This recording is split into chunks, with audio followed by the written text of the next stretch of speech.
Welcome to the Project Mom Podcast. I'm your host, Emily Gorey, mom of a sweet baby girl and an ever-evolving entrepreneur. On this show, we will explore the intersection of motherhood and entrepreneurship. We will share stories of moms just like you and me with the goal of fostering community and comfort in knowing that we are not alone in our experiences. Please take a moment to subscribe to the podcast wherever you listen to ensure you get all the updated episodes and releases.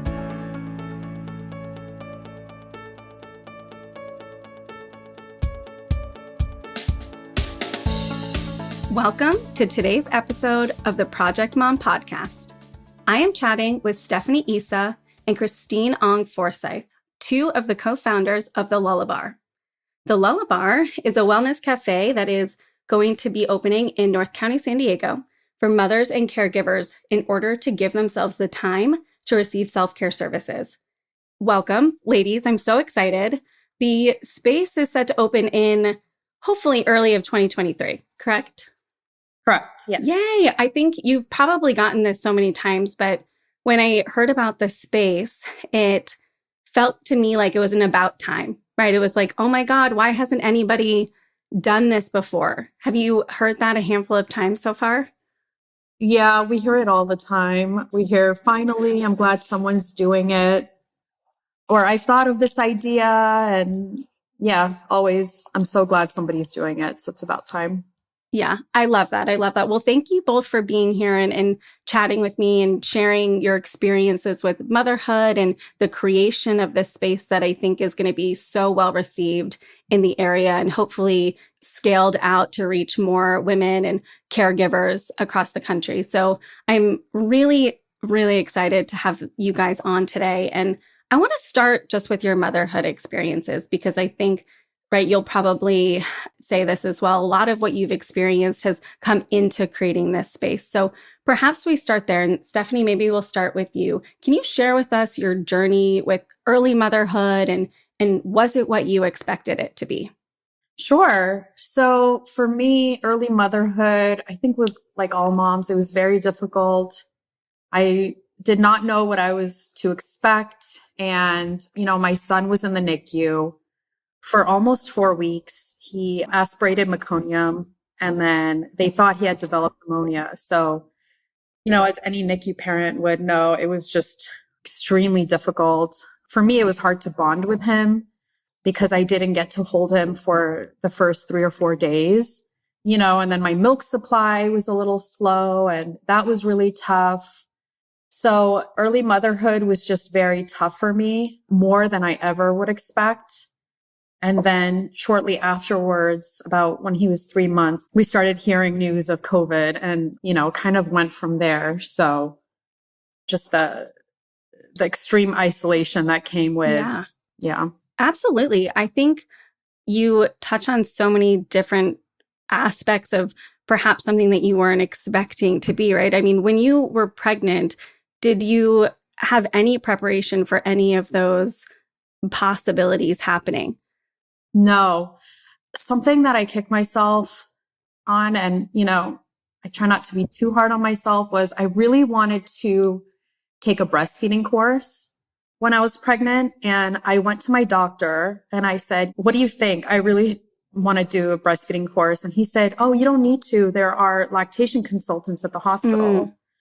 I don't know what your experience was like at the hospital with lactation consultants, but there were just important information that I didn't know. For instance, I didn't start pumping until 8 or 10 hours after he was born. And that can delay your milk supply tremendously. Yeah. If I had known that information, I would put a rush on it and really try. There were just so many things I didn't know. And I wish I had known that information. And been able to be your own best advocate at that point. Exactly. I think knowledge played a huge part in some of the things I wish was different. Yeah, absolutely. I think back to my own experience. I feel like lactation consultants in the hospital are non-existent in the sense that they're never around when you need them to be. Like you're trying to get a hold of them and you ask the nurse for them and they're in with some mother, which is totally understandable, but there's like not enough of them to go around. So yeah, absolutely. Christine, I'd love to toss it over to you and kind of get an understanding from you, your journey through early motherhood. Were there any perhaps similar experiences to Stephanie, kind of unforeseen things that happened in your journey? Yeah, so I have an older sister and she has three kids already. So she was pregnant actually 1 year after the other. So they're all a year apart. And what's nice, I was there for the birth and her process. And, I always think she's like goddess because she made it look so flawless and everything. So I was like, oh, okay, I can do this. No problem. My pregnancy, actually, my water broke. And I guess it's not that normal. Not everybody's water breaks. Not a movie, they say. So my water broke, but I was nowhere near having a baby. After your water breaks, they say you have to have the baby after at least like 12 hours, 14. But I was they said I was close. And I'm like, what do you mean I'm close? Like, I'm having my baby? No, they're like, you're close. Oh, gosh. Like, you're not even like, no contraction, nothing. So I was the hospital pretty early on. And then, I was induced. She would not come out at all. Like whatever I did, walked around, everything and anything I could do. And, you're prone to infection. So I got a fever. Her heart was beating so fast. So there was a point that maybe I was going to have a C-section. I wasn't sure. I didn't plan on that, but I was willing to do whatever I needed to for the baby. But yeah, thank God she did. I pushed her out. Everything was good after that. And then comes being a mother and support. Yeah. Like Stephanie said, the hospital, they give you a list of who you need to talk to, like a resource almost. But then when I did take some of those classes, I just wasn't inspired. It wasn't educational. There's just like not that community. You go in, you take notes, and then that's it. So honestly, maybe I took one class from that list. And then at the hospital, they teach you how to swaddle and all that. But I felt like, honestly, every nurse I had taught me a different way to swaddle. Like, I just was like, okay, which way is the right way? And me and my husband laugh about it because we just got a Velcro on after because we're like, this is not happening. We had that too. And I was working. I had my own company. I still do, Lavish. And I was literally working on my computer, right before I had a baby. Even when she was like sleeping, I was working. And it was just balancing not having to work and just enjoying the time with my baby. We took her home. I think that's really where the work-life balance kind of hit me. And just knowing like, hey, I need to take this just like, at least a couple of days off. But like Stephanie, her and I work like crazy. We're like a workaholic. So I was so used to that. I was working like 3 a.m., 4 a.m. So I didn't need sleep then either. So I think that's a positive thing because I was fine not sleeping so much and the baby came. Would you say that is one of the more challenging aspects for you, this work-life balance after you had your baby? So in terms of taking some time to slow down and be with your daughter, right? Make sure that you had that time to bond with her. Was that one of the more challenging pieces of that for you? I think it was because starting Lavish, and I've had it for 10 years, it was my baby, at first, but then now I have a real baby. So it was a challenge, but then I actually learned how to balance it pretty well after a couple months. It's all about time management. I was going to ask you kind of what worked for you to find, was it trial and error? Was it just finding the right schedule for you? Like, how did you make that work? Correct. That and then building a team. I think that's what's a smart thing I did right after because it was just me, and then my coordinators the day of. But then I actually built a team to support me, do majority of the work, the email. So honestly, that was it. Time management. What can I take on? What can't I take on? And then building the team to kind of let them handle everything else. Yeah. So that's what I built Lavish on is just now that I have an amazing team, which handles that for me. And I just overlook it. And that gives me more time, for the Lullabar and my daughter. And they say you're busy when they're a baby, but honestly, as they get older, you get way more busy with activities and their school and drop off and pick up. Oh, yeah. So it's definitely more busy. For sure. I think one of the pieces that you touched on there is this level of support and the team that you built for yourself and the community that you've surrounded yourself with in order to still be able to accomplish what you want to accomplish, right? What your goals are as an individual, career-wise, and at home, right? Personally, as a mom and building out your family. So, Stephanie, I want to toss it back to you and get an understanding from you what your experience was like. So, you brought your son home from the NICU after a month, you had said, and what did your community look like to support you through that journey of learning him and his needs and making that connection with him? To be honest, I didn't really have a community. Fair. Yeah. It's fair. That was my reality. I don't have family around, and, my husband went back to work. I will say I had 5 months off for maternity leave from my job at the time. So I did hire a nighttime doula for a few days. That was amazing. But even then at night, I still felt this like anxiety that I needed to do it. I couldn't rest. It just felt like I couldn't accept the help. Probably because I was still trying to learn my child. And then, he came home a month after he was born. So I'm like, now I'm having help. I felt like I needed the time to get to know him. But no, I didn't really have that much help. Fair. Well, I think that's a reality for a lot of women also as well. And I think the piece that you mentioned of the challenge it was for you to accept the help is also a reality for a lot of women as well. And I really appreciate you sharing that, because I think there's a lot of hush-hush tone around that thought that a lot of women have. I think also there's a lot of outside judgment in terms of accepting help.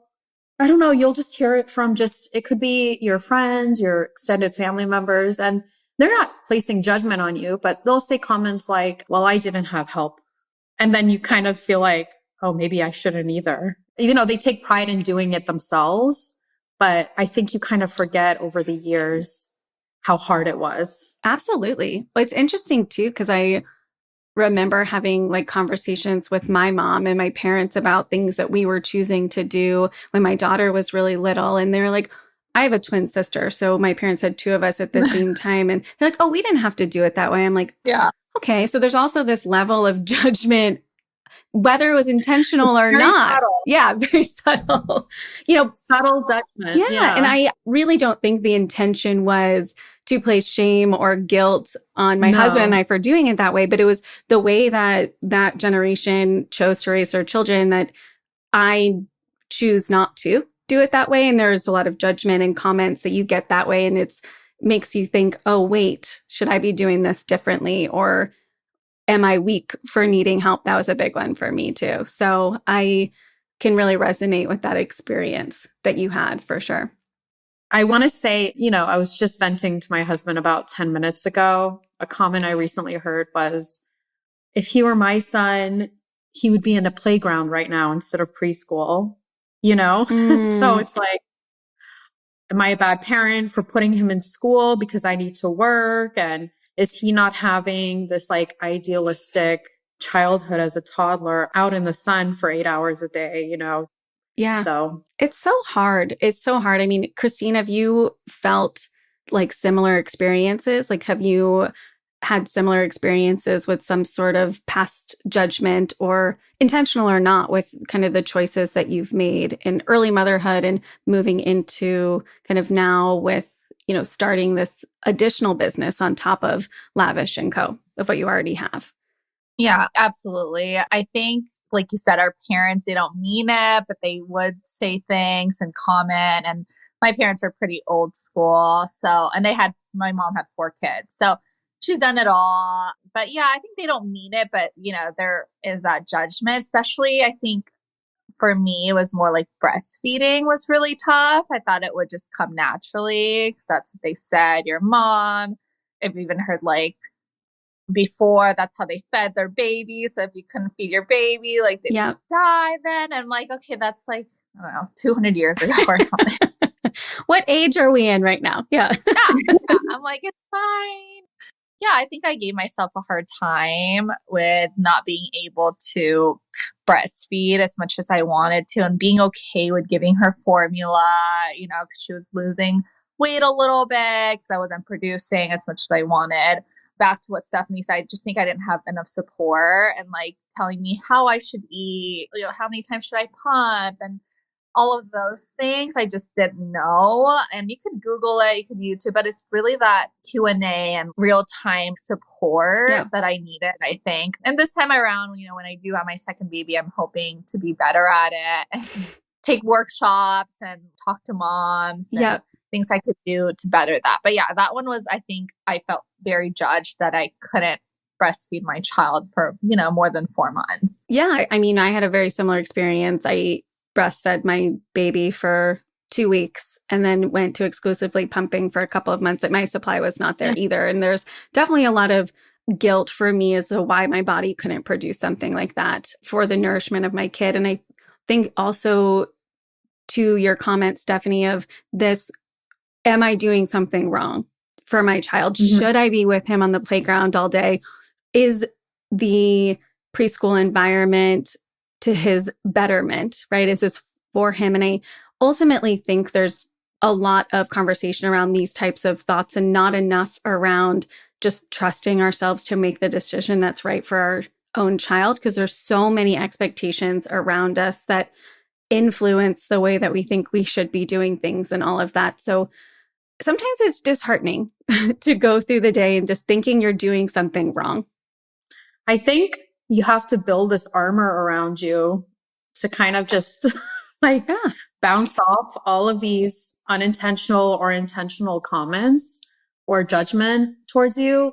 Something that I'm trying to kind of instill in our content strategy for the Lullabar is happy mom, happy home. Obviously, there's a lot of nuances there, and it's a very simple statement. Yeah. I will say that, my husband, thank God for him, he really just instilled this in my mind that my mental health is just so important for the health of the house.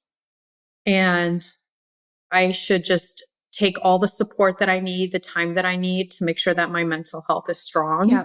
And honestly, if going back to work is good for my mental health, which it is, to be honest with you, I'm not a good stay-at-home mom. It's not good for my brain and for my self-esteem. I've been working since I was 11 years old. So you kind of do what you're used to. And I love to work. It makes me happy. So that's kind of what I'm trying to instill in our content strategy, really in the mindset of the people that follow us, just to it's okay if you're kind of doing something that your sister didn't do or your mom didn't do, but it feels right for you. Because if you're happy, I swear your child's going to feel it. And growing up, my mom was a single mom working 3 jobs. She was miserable, and I don't blame her. Mm-hmm. I felt that energy. I felt her misery. And it was it really stayed with me, and it kind of still stays with me until now. Just kind of growing up in a house where it's just the energy is low because your mom is burnt out. And yeah, I wish there was a Lullabar then for her. That would have been great. Yeah. I mean, that's absolutely it, right? It's I always try to remind myself that the quality of time I spend with my daughter is more important than the quantity of hours that I get with her.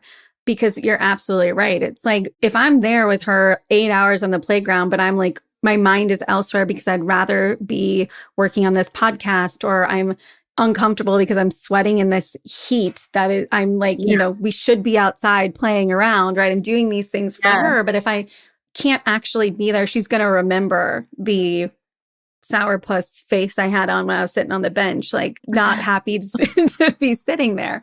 So I appreciate you touching on that and the permission that, I don't want to say that your husband gave you, but that you gave yourself with the encouragement of your husband and the reminders from your husband and your partner and your community to do this, because we absolutely need to give it to ourselves. No one else can give it to us. But the abilities to take that overarching look and just recognize that if we are at our best, what we produce and the people we encounter are at their bests as well. So I do love that. And I want to touch on now moving into the Lullabar and its journey. So perhaps before we go too much into that, you can share with us how you two know each other and kind of your journey of getting to know one another and getting to the point where you decided that the Lullabar needs to be in existence?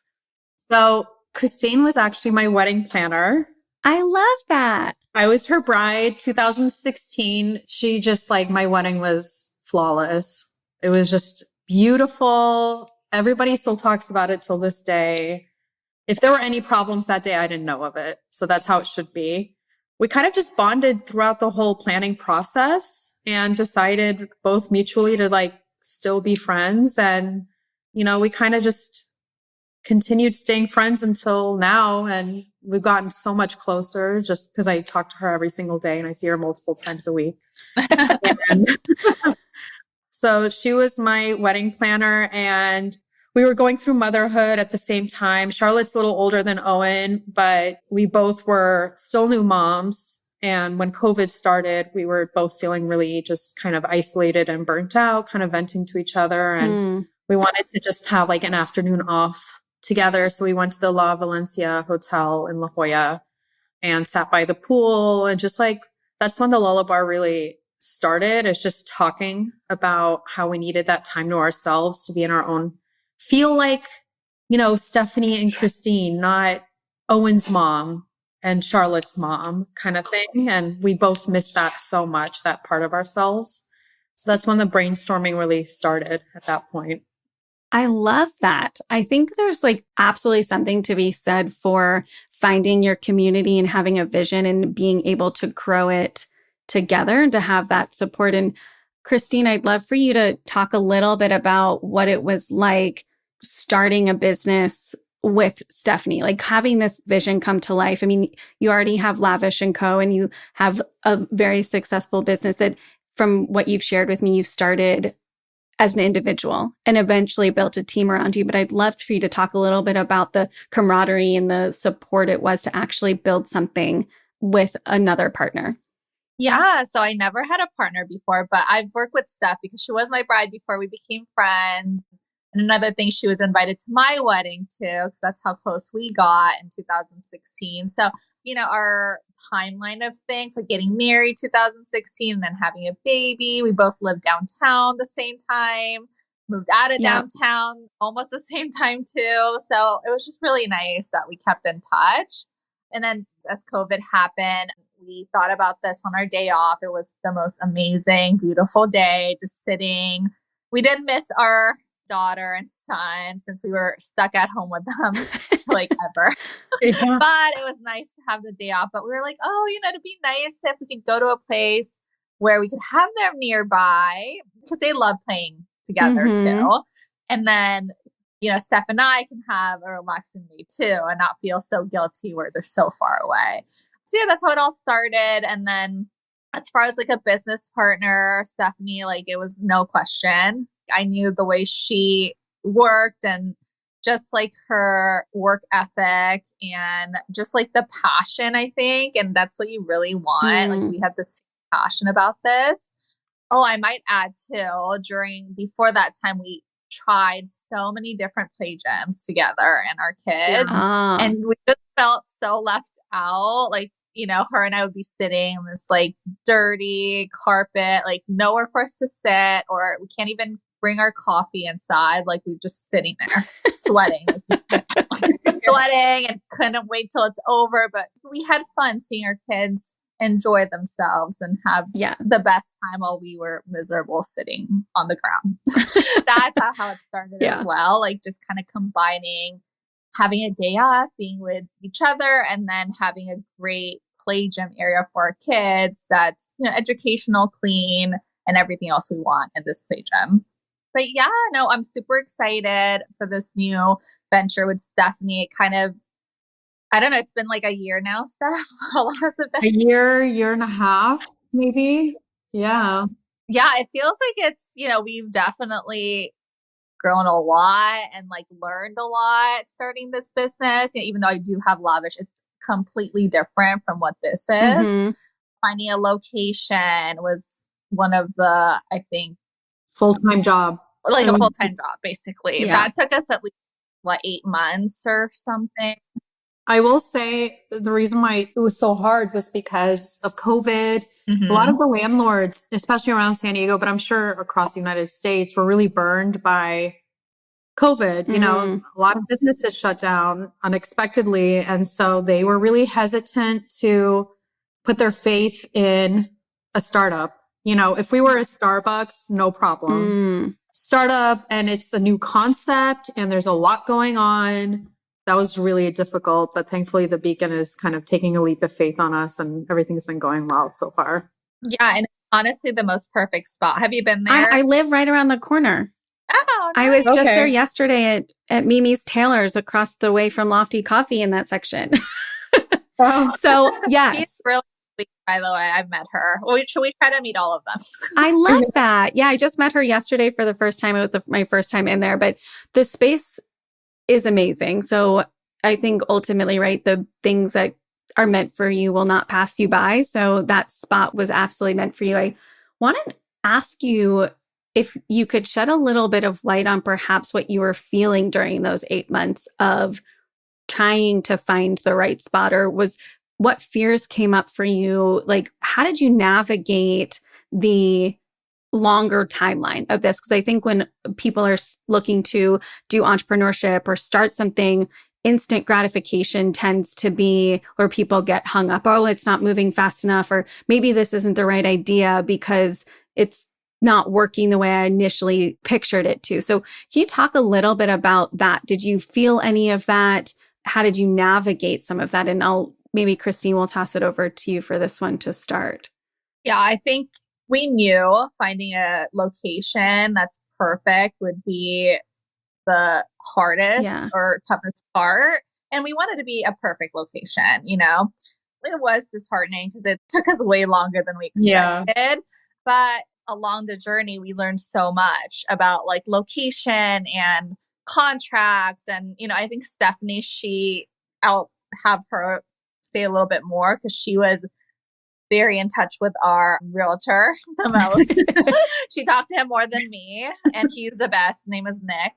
Really, really helped us throughout the whole process. So if anything, find a really good realtor. Yeah.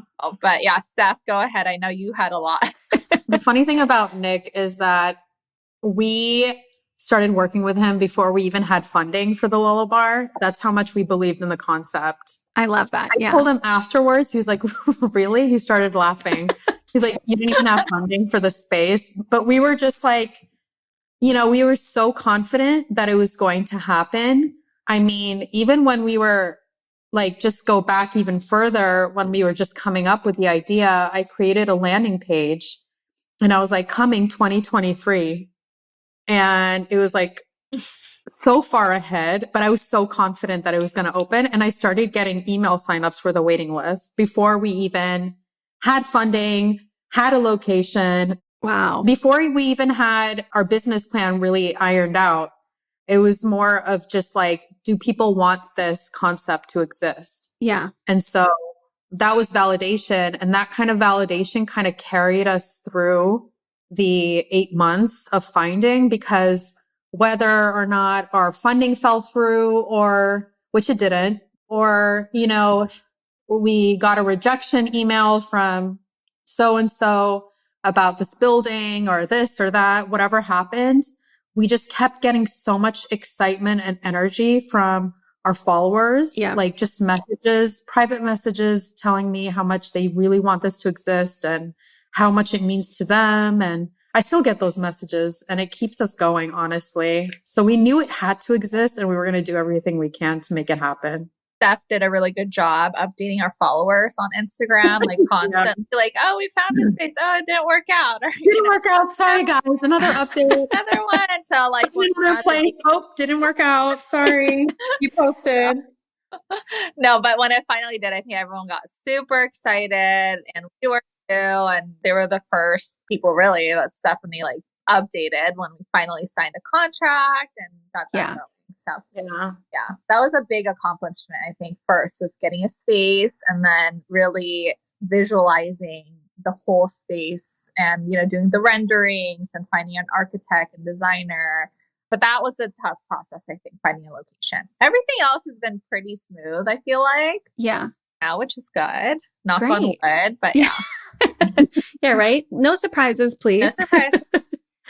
I want to talk a little bit more about something that you just said, Stephanie, in terms of you guys went with the flow, right? There was a part where you had this vision. You maybe got a little bit ahead of yourself with creating the landing page and working with the realtor before maybe some of the logistical things, fell into place. But there's this kind of narrative sometimes that we have to be ready or we have to be perfect to execute something, or we have to be an expert. We have to make sure we are educated and do all of our due diligence before we start rolling with something. And I think ultimately the story of how this space was created is a beautiful reminder that we can create something from a heart space, from a place where we want something for ourselves. We know that this will benefit so many women and caretakers out there that we just start. And then everything else starts to fall into place.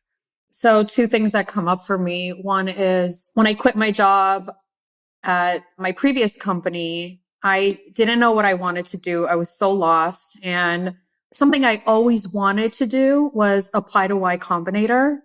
They're amazing. They have this platform called Startup School.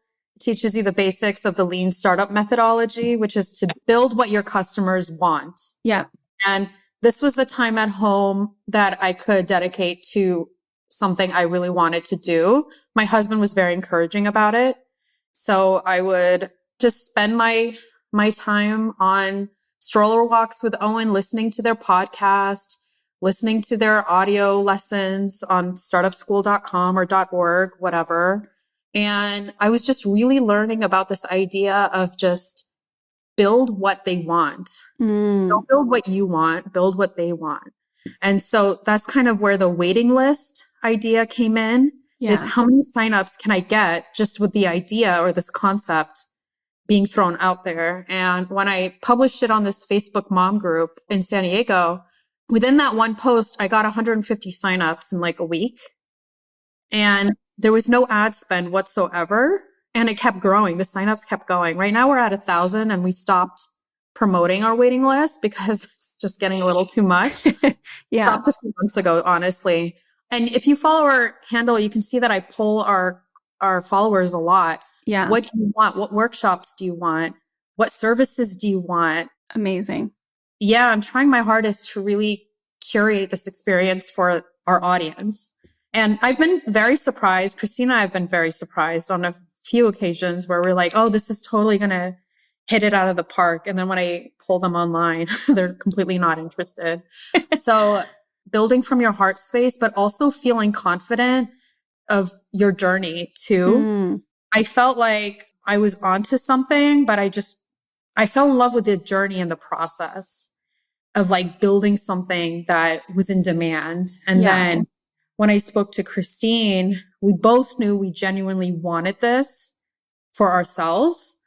I thought what was interesting was Christine has this very abundant mindset, and mine is very like, I don't know, can this happen? Maybe it's because she's dealing with like lavish weddings and so big budgets and, the vision is big. But I remember, I was talking to her and I was like, Christine, we don't have money to execute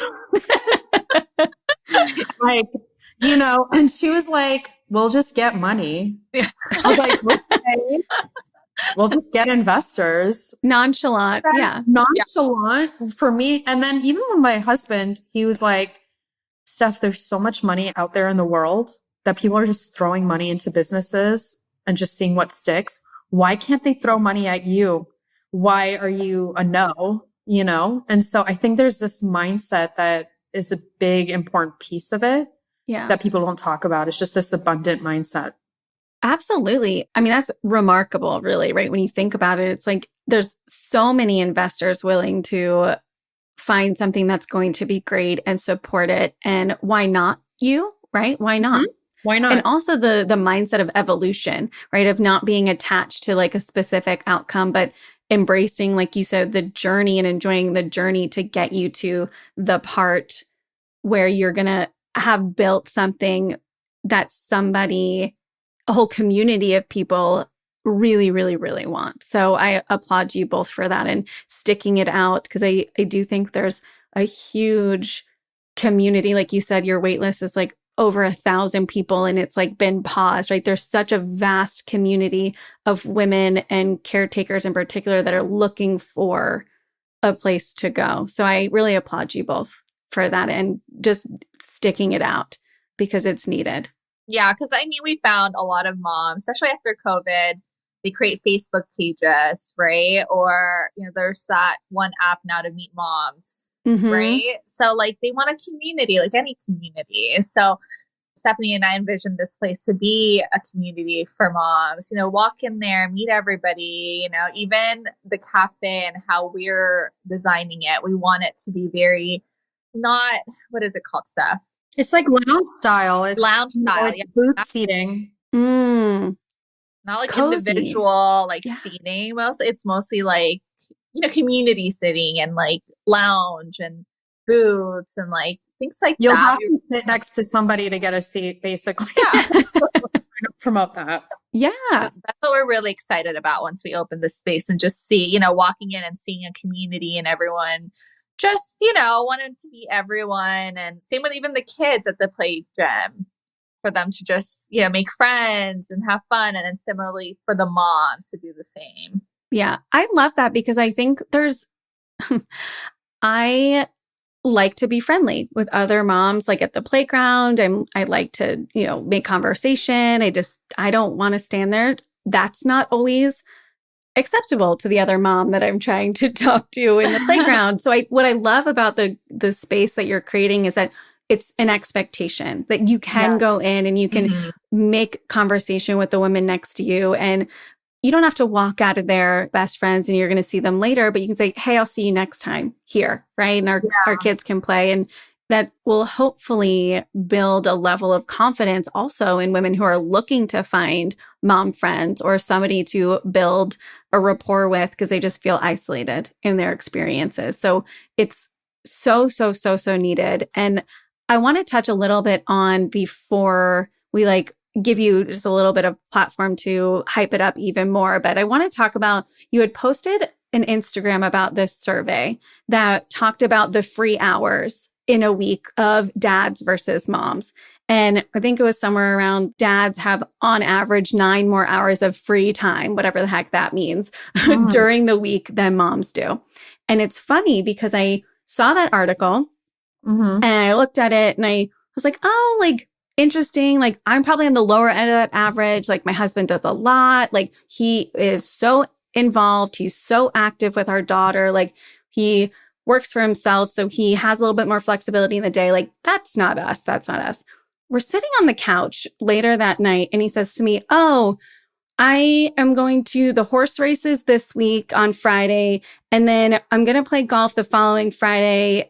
But that's in the morning and Olive usually goes to my mom, so it's fine. But then I'm going to go to this baseball game with my dad on the 6th, and then we're going to do this in a couple of weeks. I'm like, oh, this is me. Okay, got it. So it's interesting because the recognition wasn't there for me until that same day he sat down, he's like, I'm doing all these things. And it was like hey, just letting you know. Whereas my experience would be, hey, can you be home so I can go do these things? The approach to those activities is so different. So I want to just get your experiences with that. Like, do you have similar experiences with your partners? How did we get here? I think moms carry more of the emotional labor. They're always on. Sometimes I announce when I'm leaving the room or I like, yeah, is it okay if I go get my hair done? Can you take Owen? Like we say, can you take Owen? Like I'm handing off care. Yeah. And I think it adds up throughout the weeks because we're the default primary, not every community. I mean, we've met dads who are the primary caregivers for their family. Yeah. But I would say overall, if we were to generalize, it's not always good to generalize, but sometimes reality is reality. I think women are more of the emotional caregivers, and that requires you to be on all the time. Yeah. Even if the father is in the same room as the mom, they're allowed to zone out on their phone. Well, sometimes the kids are like, Mommy, can you play with me? They'll those hours add up. And so, the father is getting just the ability to zone out and see what's on Instagram, and I'm engaging with my child. And I don't know how I feel about it. I mean, sometimes I feel a little like resentful, but it's just, I also appreciate the close bond I have with my child too at the same time. We're not trying to change anything. I know a lot of moms love spending so much time with their kids. I've met moms who are like, I love being with my child all the time. That's not me, but there are moms who exist that love it. Yeah. But they also get burnt out. And so I think the Lullabar is just creating a space where kind of alleviates the guilt a little bit associated with this, just being around the same vicinity, knowing, checking in, seeing that they're having fun, but you're not leaving them at home. You're not saying, hey, partner, can I leave the house for 3 or 4 hours? And then the whole time you're just checking in on your phone, like, how are they doing? We're not trying to change the connection you have with your child. We're just trying to change things up a little bit, if that makes sense. Absolutely. Absolutely. I think, right, the point of there typically is one parent or another, assuming 2 parents are in the mix, right? That there is a more dominant emotional connection with one parent or the other. It's interesting because I find this might be a story in my own head, so maybe something I have to, navigate on my own. But there's a interesting story. So my daughter, when she was first born, really bonded with my husband. I was having trouble breastfeeding. I look back on it now, I definitely had some level of baby blues, which led into postpartum depression, anxiety. So he did a lot of the overnight feeds, and I pumped while he fed her and changed her and all of that for probably close to the first 6 weeks of her life. So there's a very strong connection for the 2 of them, which I love, but there's still a level of guilt for me around I should be having the more dominant connection. And we have a beautiful connection, her and I, but it took a little bit more time to build. But there typically is a more dominant parent-child connection in one capacity, especially if you're spending all of this time at home with them. And I think the reminder that we can still have that, it can absolutely still be something that we work towards and encourage, and still find a way to recognize that we can get burnt out, and we can still ask for a space, just like the Lullabar, to allow ourselves to just connect with somebody else who is similarly experiencing what we are.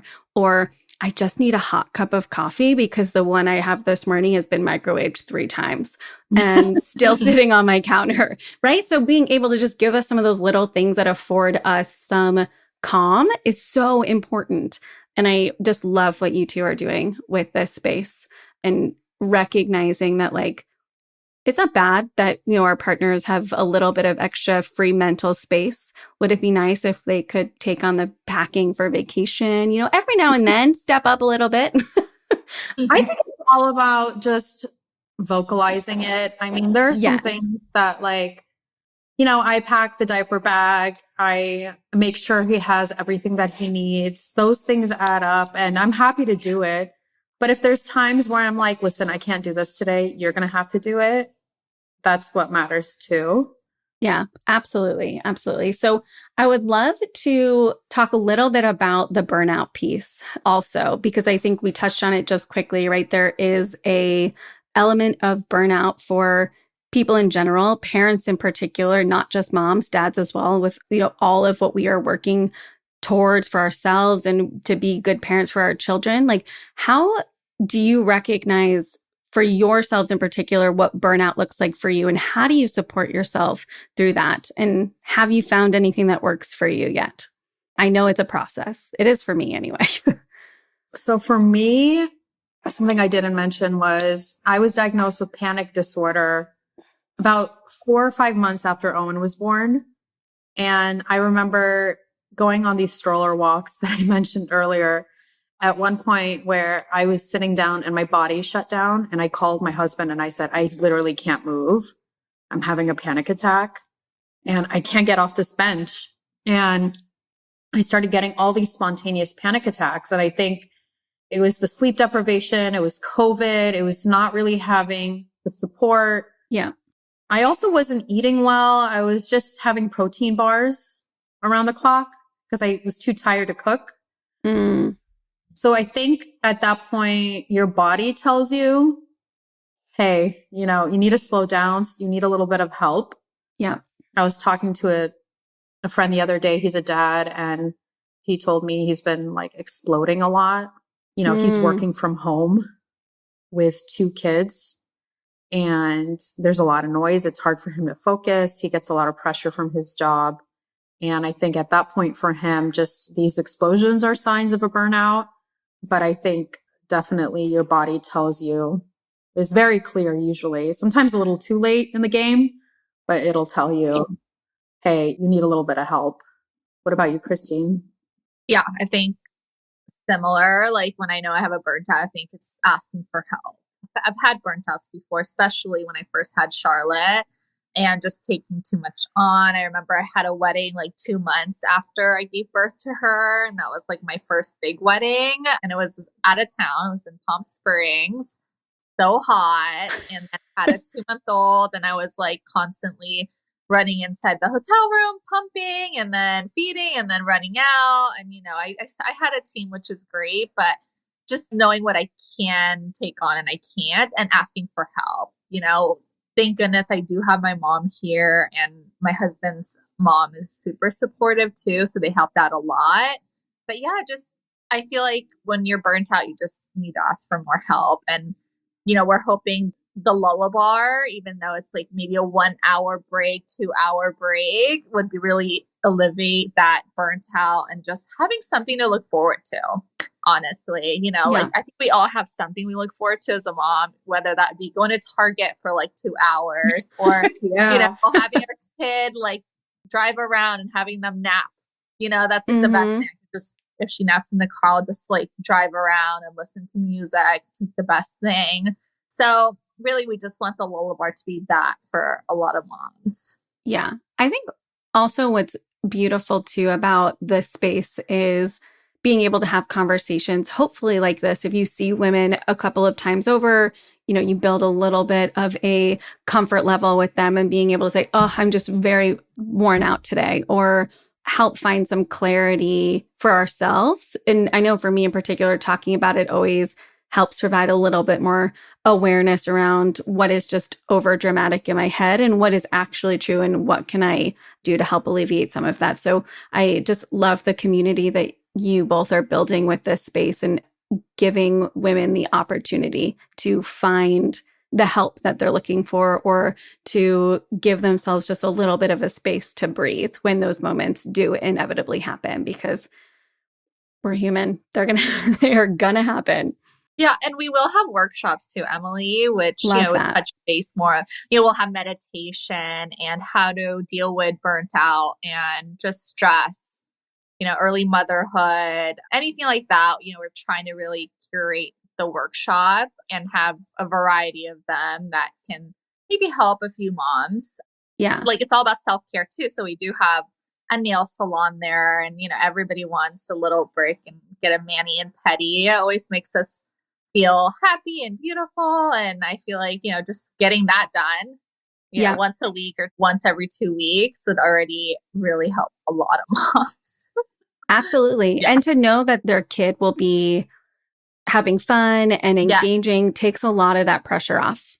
If you're going to be going to these classes anyway, I know for me, it's like I took my daughter to a couple gym classes, and we did music class, and we did all of these things that I thought we should be doing, but she's a very active child. We do not sit still. So like to do anything for an hour has to be like, A, wrangled, and she like cannot be able to leave a space, and 2, active for her to climb and run and jump and engage with other children without like a set structure. So I think if we're going to be doing these classes anyway, as moms who want to take their kids and be with their kids during the day, the ability to do them in a space once a week, twice a week, every other week, to also just support ourselves in that too and take some of the pressure off is insurmountable. Absolutely necessary.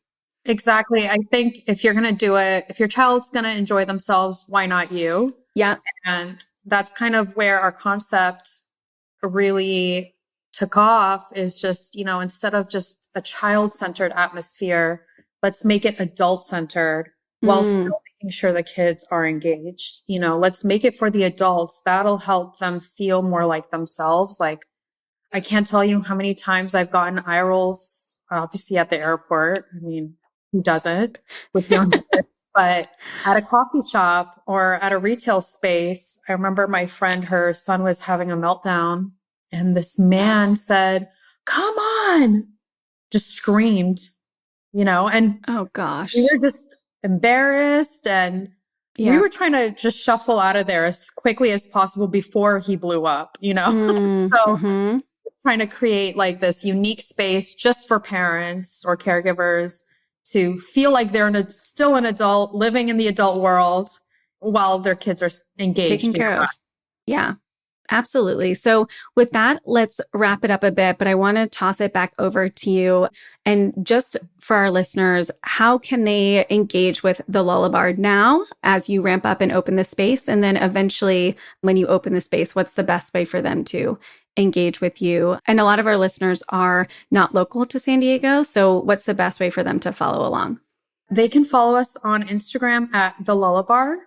And on Instagram, that's where we kind of just share our journey of opening up our first location. And that's where we pull mothers on what they want and don't want for the space and what matters to them. And just kind of, engage on certain topics like burnout in motherhood and just kind of everything else that's going on in our world. Yeah. Question for you in terms of kind of the long-term plan of this. So I know the hope eventually is to kind of expand this across the country and get these spaces into kind of the areas of more moms and caregivers. Once your space opens up, do you foresee like a strong online presence that women can still engage with without having to actually be in the space? Or how does that plan currently look for you all? We want to create this sort of brand apart from the locations that we open up. We definitely are looking into our second location in Orange County, but we want to create this online space in the future where perhaps we can take these workshops online so anyone can take them. And just create this community and movement that goes beyond the postpartum period. We sent out a survey for, I think about 200 moms, and we asked them like, what topics are most important to you? And prenatal and postnatal was like really down the list. Wow. Okay. There's aspects of motherhood that are so important that aren't talked about, that are beyond the postpartum period. Yeah. I mean, in my mind, postpartum is forever, but we're not going to go there. But I mean, you're definitely a different person than before you had your baby. So yes. 100%. Yeah. There's a lot that moms want to learn about and talk about that goes beyond just like, healing during the postpartum journey. And so we want to move that online. Amazing. Amazing. Well, thank you, Stephanie and Christine, for being here and willing to share your thoughts and your fears and your challenges with motherhood and the Lullabar. I really appreciate you both joining me today. Thank you so much. You're welcome. And for those of you listening, be sure to check out the Lullabar on Instagram and get on that wait list if they ever open it up again. And we will follow along on the journey as well and keep you all posted when the space opens up. Thanks so much for listening to today's episode. If you liked what you heard, please help us out and leave a review wherever you listen, and consider sharing with your friends. If you're interested in learning a bit more about the project or want to share your story, please visit our website linked in our show notes below.